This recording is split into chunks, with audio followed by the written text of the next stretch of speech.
I never thought I'd live to tell this story.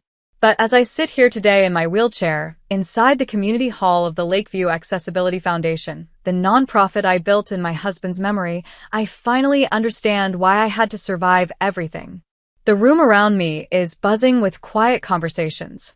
Dozens of families have gathered for our annual grant ceremony, where we provide funding for wheelchair ramps, accessible vans, and medical support equipment. A little girl in a bright pink dress is clapping excitedly as her mother wheels her up to the stage to accept a grant check. Her laughter fills the hall like sunlight breaking through clouds. As I watch, I feel a lump rise in my throat. For a long time, I never imagined I would see a day like this, where I wasn't just surviving, but creating hope for others. I clear my throat, grip the microphone with steady hands, and smile at the crowd. My name is Hannah, and I'm 30 years old. I was born and raised here in Portland, Oregon. What you see around you today, this foundation, this mission didn't come easy. To get here, I walked through fire. I faced betrayal, loss, and pain from the very people who were supposed to protect me. And yet here I am, alive, still standing, and stronger than ever. I pause, letting the silence sink in, letting my words draw them closer. I want you to know why this work matters so much to me. To understand that, you need to know my story. And it all begins with a family that never believed I deserved love, and a husband who showed me what unconditional love really meant. I grew up in Portland, Oregon, in a house where love was never shared equally. My parents, my mother, Margaret, and my father, Thomas, saw my younger brother, Kevin, as the golden child. To them, he could do no wrong. Every word he spoke was praised, every average achievement celebrated, as if he had won an Olympic medal. And me? I was just the other child. I was expected to stay quiet, to work hard, to bring home good grades without expecting applause. When I earned awards at school, my mother barely looked up before turning to Kevin to ask what he wanted for dinner. When I achieved something important, the house stayed silent, as if my accomplishments were invisible. I never wanted to compete with Kevin. He was my brother after all, but the imbalance cut deep, in ways most outsiders could never understand. By the time I was a teenager, I had already learned one painful truth. I could not rely on my family for emotional support. Looking back, I realized that this constant neglect shaped me more than I wanted to admit. It planted a loneliness inside me that I carried into adulthood, and it made the kindness of one man, Lucas, shine even brighter when he came into my life. When I first met Lucas, I wasn't looking for love. At that point in my life, I had already accepted that I was the invisible one, the daughter who never measured up, the sister who would always be in the shadows of her brother's light. I had trained myself not to expect warmth from home, so I built a quiet shell around me, a way to survive without asking for too much. Lucas broke through that shell, without even trying. He was introduced to me by a mutual friend during a community event near the waterfront in Portland. I still remember that day vividly. The way the breeze carried the smell of fresh coffee and roasted nuts from the vendors, the chatter of families walking by, and the sudden ease I felt when I spoke to him. Lucas didn't come from wealth, and he wasn't flashy. But he had something far more valuable, a calm confidence, a gentle humor, and an ability to listen, truly listen, in a world where I had always been unheard.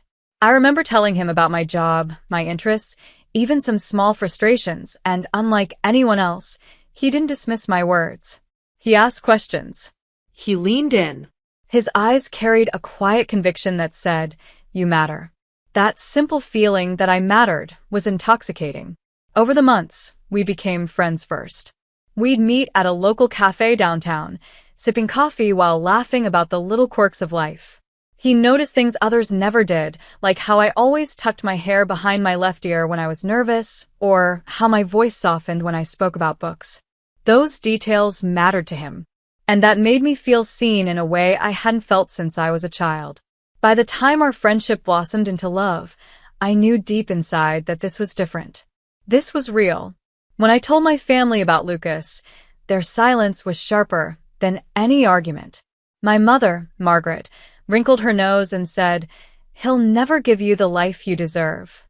My brother, Kevin, smirked and mocked me, suggesting I was throwing my future away. And my father, Thomas, didn't yell, but his disappointment filled the air like a cold winter draft.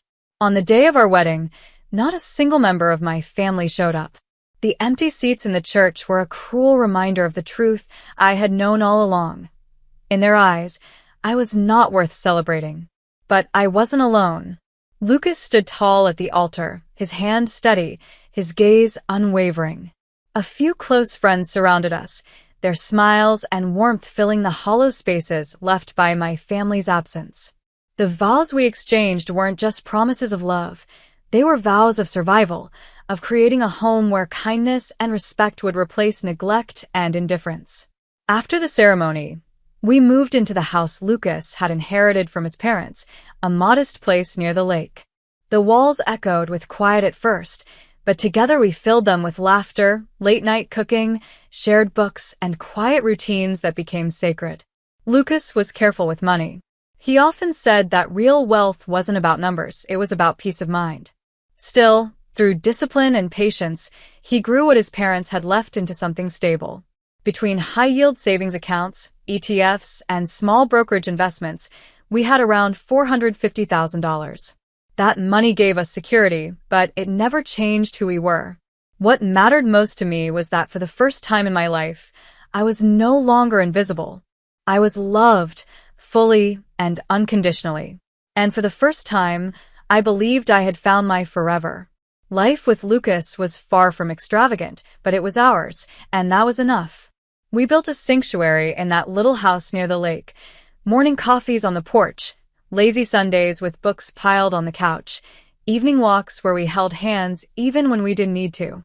For the first time in my life, I felt like I had a partner, someone who saw me, cherished me, and never asked me to be less than who I was. But life has a way of shattering peace without warning. It began with something small, a dull ache in my lower back. I brushed it off as stress or fatigue. I told myself, "You've been working too hard, maybe sitting in front of your laptop too long. It'll pass." But it didn't pass. It deepened, a quiet, relentless throb that became harder to ignore. Lucas noticed before I admitted it to myself. "Hannah, you need to see a doctor," he said one evening as I shifted uncomfortably at the dinner table. His voice was gentle but firm, the kind of tone he used when he knew I was trying to be stubborn. "I'm fine," I insisted, forcing a smile. "I just need rest." But rest didn't help. Soon the ache was joined by a strange tingling in my legs, like pins and needles after sitting too long. Except it didn't fade. It grew. I started stumbling on the porch steps. One night, I nearly fell when my legs gave out as I tried to climb into bed. That was the breaking point. Lucas didn't ask this time. He simply took my hand and said, "We're going to the hospital. Tonight." I still remember the sterile brightness of the hospital corridors, the antiseptic smell that clung to my skin, the hum of machines echoing in the background. The doctors ordered scans, and with each test, their faces grew more serious. When they finally sat us down, their words landed like stones. "There's a tumor pressing on your spinal cord." A tumor. The word itself was a storm cloud. Surgery was necessary, they said, but risky. They explained the possibility of paralysis, nerve damage, incomplete recovery. I wanted to be brave. I wanted to believe I would come out the other side whole. I signed the forms with shaking hands, looked into Lucas's steady eyes, and whispered, "I'll come back to you." When I woke after surgery, I couldn't feel my legs. The truth wasn't delivered all at once. It came in careful words from doctors who spoke about nerve damage and uncertain recovery. They talked about rehabilitation, therapy, and possibilities.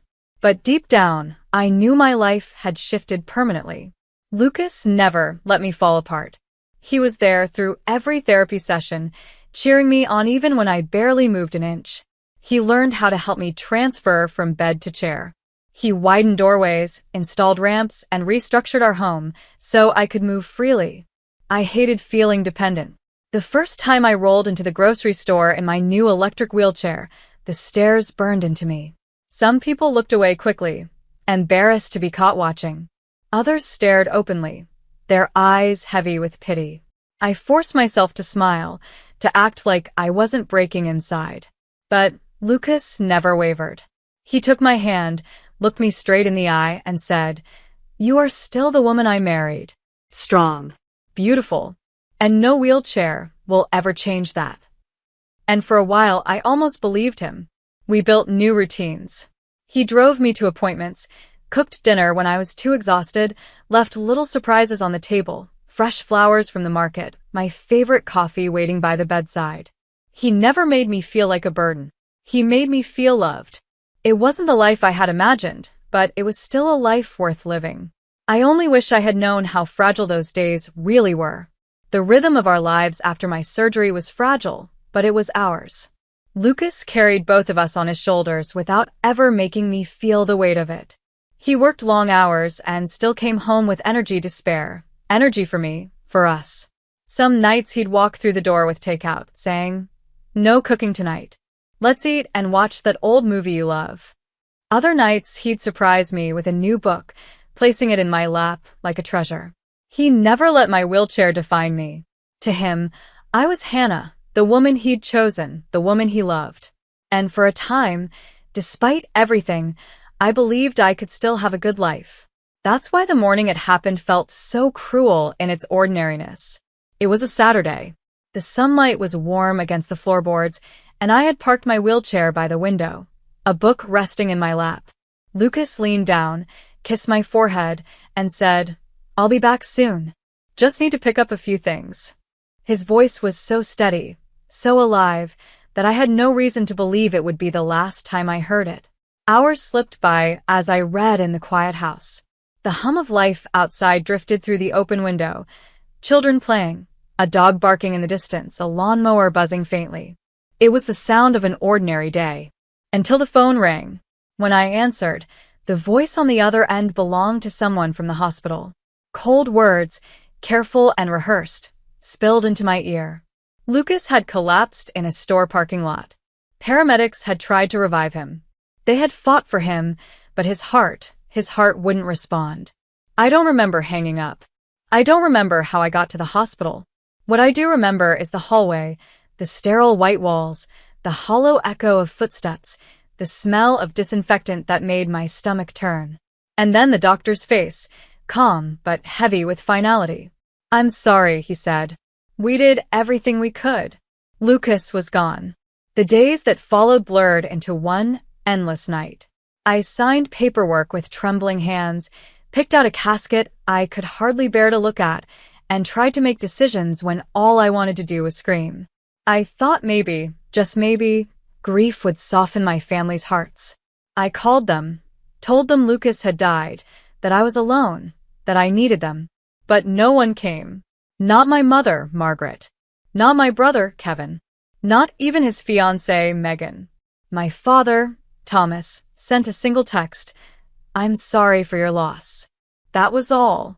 The funeral was small, but filled with genuine love. My neighbors, Peter and Julia, sat in the front row, holding my hands when I couldn't hold myself up. Friends stood to share stories about Lucas, his humor, his kindness, the way he always went out of his way to help others. As I listened, I realized something that pierced deeper than grief.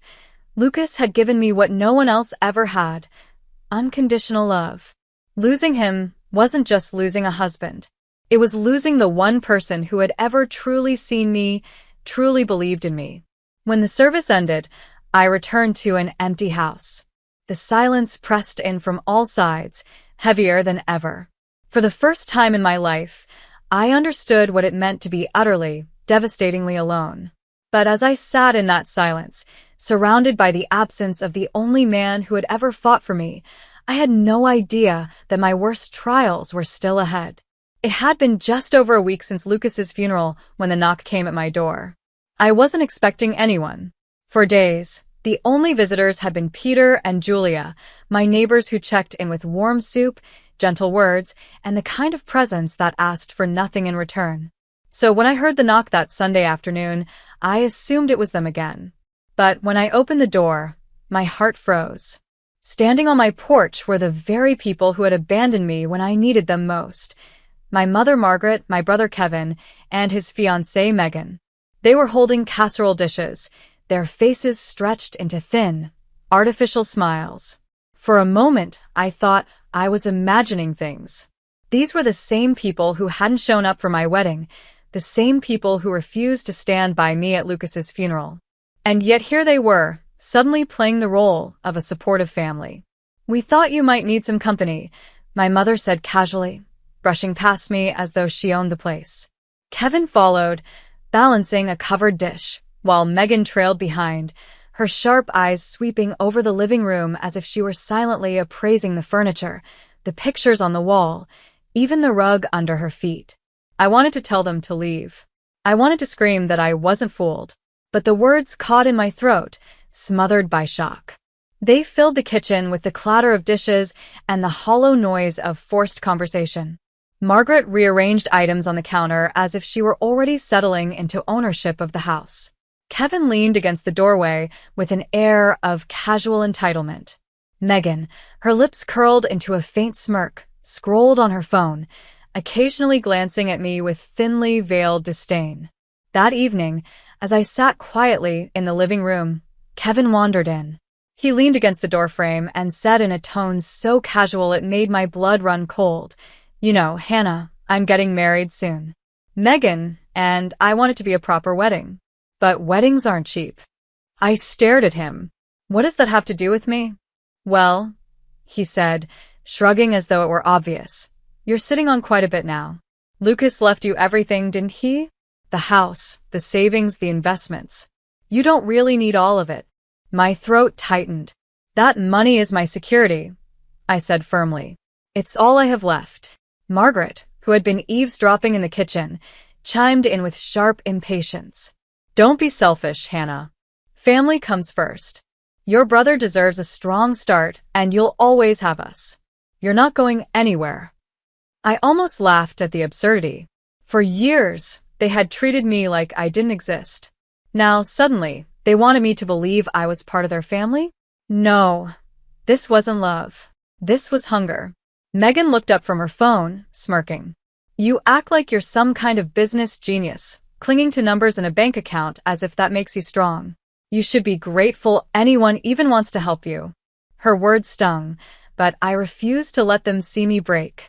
I straightened in my wheelchair, lifted my chin, and said firmly, "I am not helpless.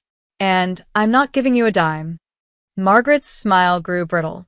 "Don't be dramatic, Hannah. A good daughter wouldn't turn her back on her family, especially when her brother is about to start a new life." From that night onward, the pressure never stopped. Kevin brought it up at breakfast. Megan made snide comments in the evenings. Margaret carried herself as if she already had a right to every dollar Lucas had left me. I began locking away all of Lucas's documents, double-checking the passwords on my accounts, and keeping my bedroom door bolted at night. Because deep down, I knew something chilling. They weren't here for me. They were here for what I had. The tension in the house grew heavier with each passing day. Their words became sharper, their stares more piercing. It was as though I was no longer sitting in my own home, but trapped inside a cage built from their greed. One evening, I was in the living room near the front door. The light from the lamp cast long shadows on the walls, and the air was thick with unspoken hostility. Margaret stood with her arms crossed, Kevin pacing like a restless predator, and Megan leaned against the wall, tapping her nails on her phone case, her smirk never leaving her face. Kevin finally broke the silence. "Enough of this," he snapped. "You've been dragging this out long enough. Just transfer the money, Hannah. Do it tonight." I shook my head, my hands tightening on the arms of my wheelchair. "No, Kevin. I told you already. That money is all I have left of Lucas. It's not yours. It's not hers. It's mine. And you're not taking it." Margaret's voice rose, sharp and cutting. "How dare you talk back to your own family? Do you think Lucas would have wanted you to sit on all that money while your brother struggles to start his life?" I lifted my chin, meeting her glare. "Lucas wanted me safe. He wanted me secure. He trusted me, not you." That was the spark that lit their rage. Kevin's face twisted, red with fury. "You ungrateful," he spat, and before I could react, he lunged toward me. His hands gripped the handles of my wheelchair with violent force. "Kevin, stop!" I screamed, my voice shaking. But he didn't stop. Margaret moved closer, her face cold and hard. "Do it," she ordered. Megan pushed off the wall, stepping forward with sudden aggression, her voice dripping with venom. "She'll never give it to us willingly. Show her who's in control." The next seconds blurred into terror. Together, Kevin and Megan shoved the wheelchair toward the front door, Margaret standing by like a commander watching her orders carried out. My heart pounded in my ears as the wheels rolled faster than I could grasp. "No, please," I cried, clawing at the arms of the chair, but it was too late. The wheelchair crashed through the doorway, out onto the porch. My body jolted violently as the chair hit the edge of the wooden threshold. Then came the stairs, 4, maybe 5 steps, hard and unforgiving. The world tilted, spun, and I was airborne for a breathless instant before slamming into the pavement below. Pain tore through my shoulder and side, a cry ripping from my throat as I crumpled onto the cold concrete. My wheelchair lay overturned beside me, one wheel still spinning helplessly. Above me, I heard hurried footsteps and panicked whispers. Margaret's sharp voice hissed, "Go, now." And then they were gone. The front door slammed, their retreating steps echoing into the night, as if they had never been there at all. I lay there, gasping, my cheek pressed against the rough surface of the pavement.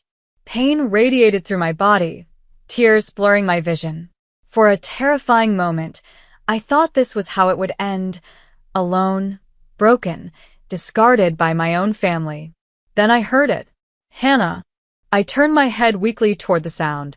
Across the street, through the glow of a porch light, I saw Peter and Julia, my neighbors, rushing toward me. They had seen everything from their window. Julia dropped to her knees beside me, her hands trembling but steady as she touched my arm. "Oh my God, Hannah, are you okay? Stay with us, please stay with us." Peter pulled out his phone, already shouting into it. "We need an ambulance. And the police. Hurry." His voice was filled with urgency, his words like an anchor keeping me tethered to the world. I tried to speak, my voice breaking. They pushed me."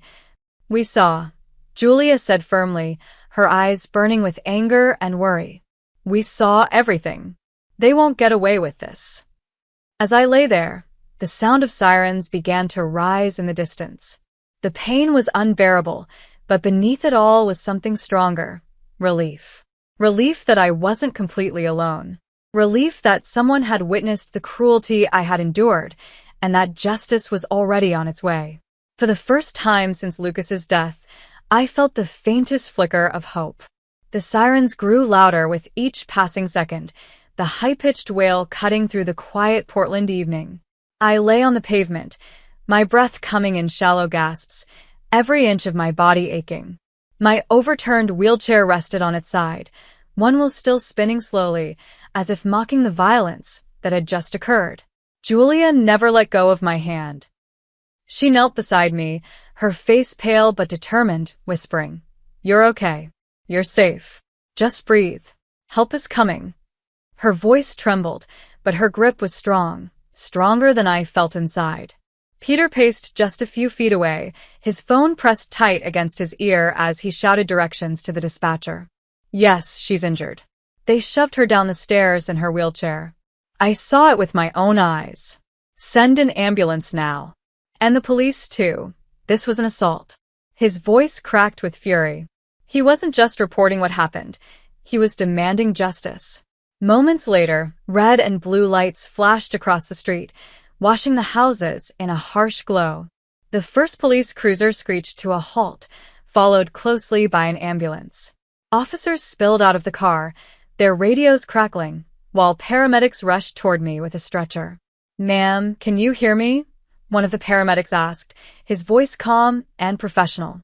"Yes," I whispered, though my throat felt raw. They pushed me. My mother, my brother, his fiancé. My words broke into sobs. "Don't worry," the paramedic said gently, placing a reassuring hand on my shoulder. "We'll take care of you. You're safe now." As they carefully lifted me onto the stretcher, the pain in my shoulder and ribs made me cry out. Julia leaned close, brushing my hair from my forehead. "We'll follow you to the hospital," she promised. "You're not alone, Hannah. We'll be right there." The officers, meanwhile, had begun their work. Officer Scott, tall and composed, crouched beside me before I was loaded into the ambulance. His expression was firm but sympathetic. "Can you tell me exactly what happened?" I swallowed hard, forcing the words out. It was them. My mother, Margaret. My brother, Kevin. And his fiancée, Megan. They've been pressuring me for money since Lucas died.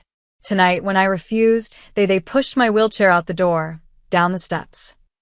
Tears blurred my vision, but I held his gaze. They tried to get rid of me. Peter and Julia stepped forward immediately. "We saw the whole thing," Peter said firmly. "They shoved her. All three of them. We'll give our statements, whatever it takes." Officer Scott nodded. "Thank you. That will make this process faster. Don't worry, Hannah, we'll find them. Tonight." The ambulance door shut, and the world became a blur of flashing lights and muffled sirens. Inside, the paramedics worked quickly, checking my vitals, starting in 4-line, and reassuring me with every step. The pain was sharp, but it was the betrayal that cut deeper than any wound. My own family, the people who were supposed to protect me, had tried to destroy me. At the hospital, doctors examined me thoroughly. Scans were taken to rule out internal bleeding, and though I was bruised and battered, there were no new permanent injuries beyond the damage I had already carried from my surgery months ago. Still, the weight of it all left me exhausted, my body heavy as stone against the crisp white sheets of the hospital bed. True to their word, Julia and Peter arrived shortly after, refusing to leave my side. Julia held my hand as if I were her sister. Peter spoke with the doctors and made sure the nurses knew I had someone advocating for me. Late that night, Officer Scott returned, his notebook in hand, his expression resolute. "We pulled the neighbors' statements and the physical evidence lines up," he said. "We've already issued warrants. Margaret, Kevin, and Megan will be in custody before morning." Relief swept through me in a trembling wave. For the first time since Lucas's death, I felt the law on my side. 2 days later, when I was discharged from the hospital, Officer Scott met me again at the doors. "They're all under arrest," he said simply. "Your mother, your brother, his fiancée. They'll face multiple charges: attempted murder, assault, and conspiracy. And Hannah," he added, his tone softening, "the state will be prosecuting this case. You won't have to fight them alone."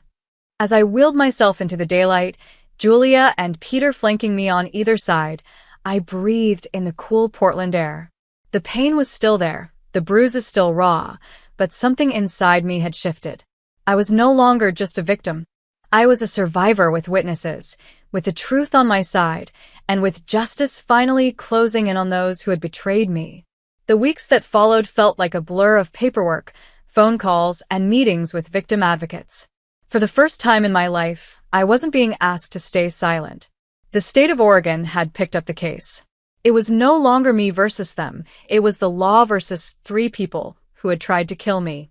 Still, the weight of testifying against my own family pressed heavily on my chest. Every night, as I lay in bed, I replayed that moment on the porch, the shove, the fall, the pain, the sound of the front door slamming shut. My dreams were filled with their faces twisted in rage. But every morning, when I woke, I reminded myself, they wanted me gone.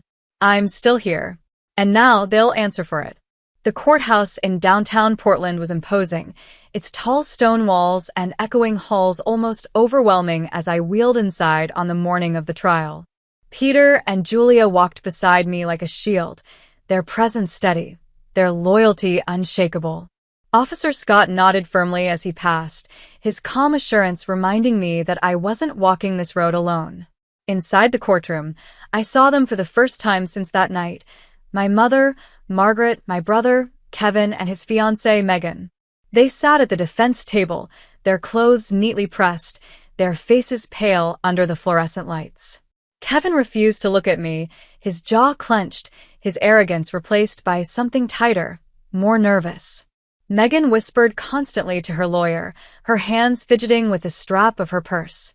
And Margaret, my own mother, stared straight ahead, her expression a mask of cold pride, as if even now she couldn't comprehend that her control over me had slipped away. The prosecutor laid out the charges in clear, deliberate words: attempted murder, aggravated assault, felony conspiracy. Each word landed like a hammer in the silent room. The defense tried to argue that it had all been an accident, a tragic misunderstanding born of tension and grief. But the evidence was overwhelming. The testimony from Peter and Julia, who had witnessed everything from their window. The medical records that showed the fresh injuries from my fall. The statements I had given at the hospital, consistent and unwavering. Even the officer's photographs of the overturned wheelchair on the pavement outside my home. When it was my turn to speak, my hands shook as I wheeled myself to the witness stand. I looked out across the courtroom, my eyes locking on the faces of the three people who had betrayed me more deeply than anyone else ever could. I never asked for much. I began, my voice trembling at first. All I ever wanted was to be treated like I mattered. But in my family, I was invisible. When my husband died, I thought maybe, just maybe, grief would soften their hearts. I was wrong. They didn't come to support me. They came to take what little I had left. And when I refused, they tried to destroy me. Not strangers. Not enemies. My own blood. My voice grew stronger as I went on, each word fueled by the months of pain and betrayal.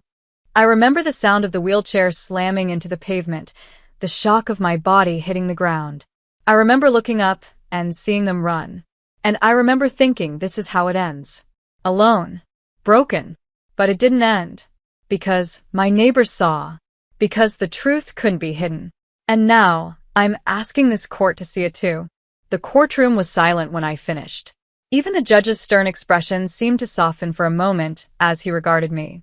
After days of testimony, arguments, and evidence, the jury returned swiftly with their verdict, guilty on all major counts. When the judge delivered the sentencing, his voice was steady and uncompromising. Margaret, Kevin, and Megan, you stand before this court guilty of conspiring to commit attempted murder against your own family member. Your actions were deliberate, cruel, and without remorse. This court cannot and will not tolerate such betrayal. He turned his gaze on each of them in turn before delivering the sentences. Margaret, the mother, 20 years in state prison. Kevin, the brother, 18 years in state prison. Megan, the fiancé, 15 years in state prison. In addition, all three were ordered to pay restitution for my medical costs and were placed under a permanent no-contact order. As the deputies moved to escort them out, Margaret finally looked at me. There was no apology in her eyes, only disbelief, as if she still couldn't accept that her golden boy and his fiancée were being led away in handcuffs because of her choices. Kevin dropped his head, his face pale, his arrogance gone. Megan wept openly, tears staining her blouse as she clung to her lawyer. And me? I sat quietly, my hands resting on the wheels of my chair, my heart pounding with something I hadn't felt in a very long time. Justice. When the courtroom doors closed behind them and the sound of chains faded, I felt lighter. Not because the scars of betrayal had vanished, but because justice had finally spoken. For the first time in years, I wasn't carrying their weight anymore. They were behind bars, and I was free. But freedom doesn't erase pain. Healing doesn't happen in a single day. In the months that followed, I struggled with nights haunted by nightmares of falling down those steps, of hearing the sound of my wheelchair tumbling, of seeing my own mother's face twisted in cold rage. Yet every morning, I woke up and reminded myself, I survived. And survival means I have a choice about what to do next. I looked around my quiet home, the one Lucas and I had once filled with laughter, and I asked myself what he would want me to do. The answer was always the same. Lucas believed in kindness, in turning pain into purpose, in building something good even from brokenness.